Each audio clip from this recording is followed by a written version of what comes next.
namanya manusia tidak akan terlepas dari yang namanya tradisi, siapapun orangnya, kecuali mungkin orang itu sudah kita sering sebut atau kita anggap sebagai orang gila. Dan tradisi-tradisi di masing-masing suku yang ada di Indonesia memiliki perbedaan dan ada juga yang sama. Tradisi merupakan suatu sikap atau tindakan yang sudah melekat pada pribadi orang tersebut dan dia lakukan terus-menerus sehingga menjadi suatu kebiasaan. Perlu kita ketahui, tradisi yang ada di antaranya menurut saya ada yang bertentangan dengan nilai-nilai Kristiani. Dan tidak sedikit orang Kristen sampai saat ini masih melakukan tradisi-tradisi tersebut. Sesuai dengan judul yang ada, saya ingin sekali mengambil suatu contoh tradisi dari suku saya sendiri, yaitu suku Sabu. Yang dimana suku Sabu mempunyai satu tradisi yang biasa dinamakan dengan Pereti Nyebu, yang kalau diartikan dalam bahasa Indonesia yaitu gantung ari-ari.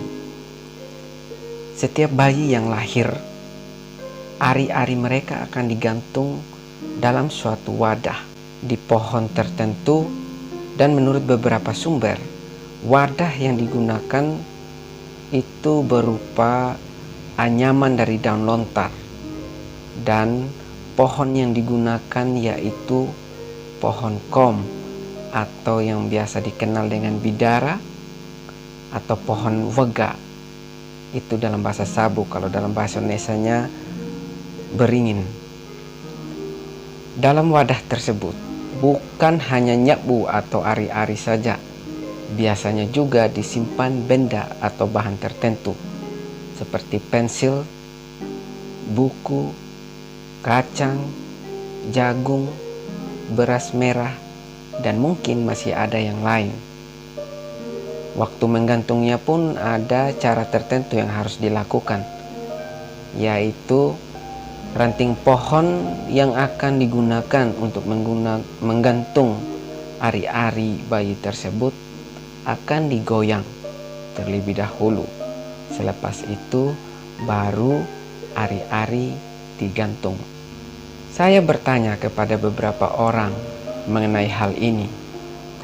Rata-rata dari jawaban mereka, saya simpulkan di balik semua tata cara Pereti Nyebu punya makna yang mendalam. Digantung di pohon yang rantingnya telah digoyang agar si bayi kelak akan menjadi pribadi yang memiliki mental tidak takut ketinggian. Ini nantinya akan dikaitkan dengan laki Sabu harus memiliki jiwa atau mental yang kuat dalam panjat pohon lontar. Kenapa harus ada pensil dan buku atau kertas? Agar si bayi kelak menjadi anak yang pintar. Kenapa harus ada biji-bijian yang sudah saya sebutkan tadi? Agar si anak menjadi anak yang makmur dan sukses dalam bercocok tanam. Itulah sedikit tidaknya yang dapat saya jelaskan mengenai Pereti Nyebu tradisi kita orang Sabu.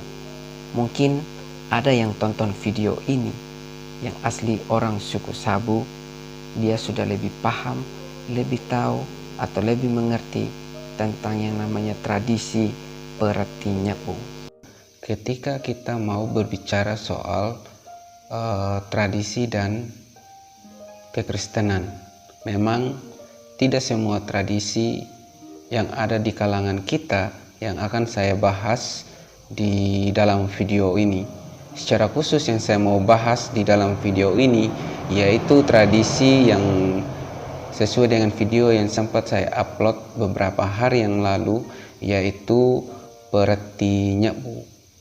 Pereti nyebu sama-sama kita sudah tahu, dan saya rasa tidak perlu saya menjelaskan ulang karena saya juga sebagian besarnya memahami istilah pereti nyebu itu dari saudara-saudara saya yang ada di grup ini.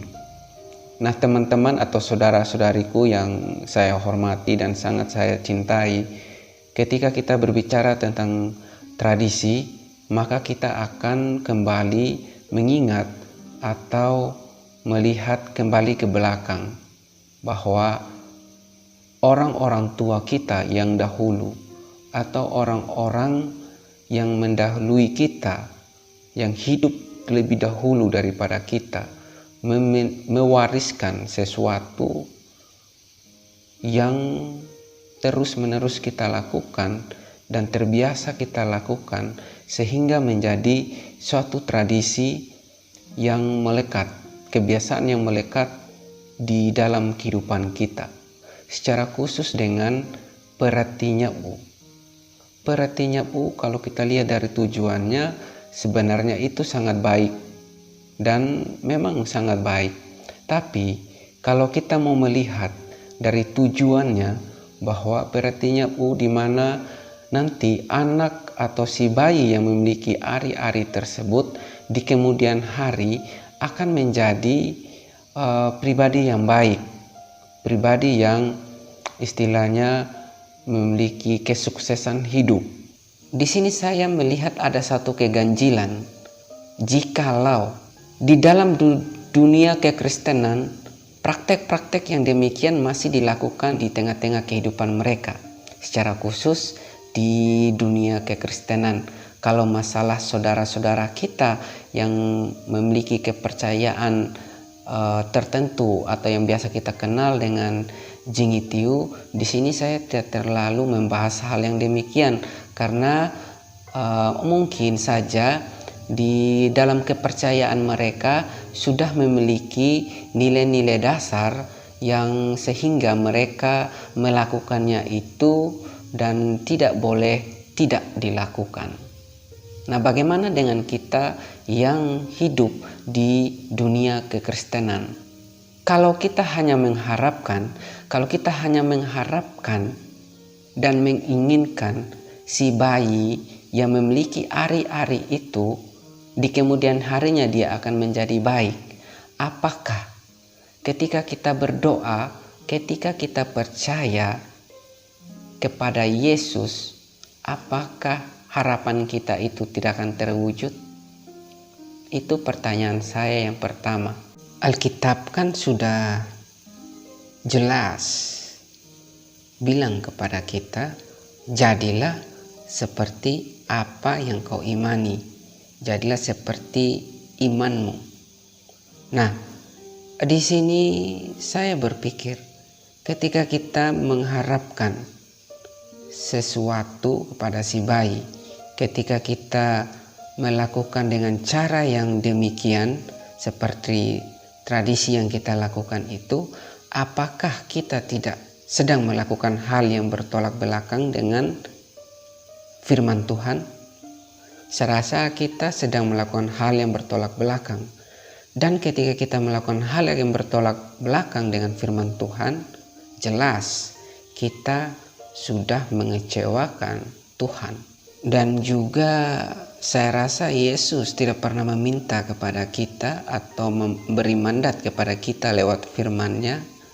Ketika kita mengharapkan sesuatu untuk si bayi di kemudian hari, Tuhan tidak pernah menganjurkan kepada kita untuk kita disuruh pergi menggantungkan ari-arinya dengan menyimpannya di suatu wadah dan berisikan ini itu.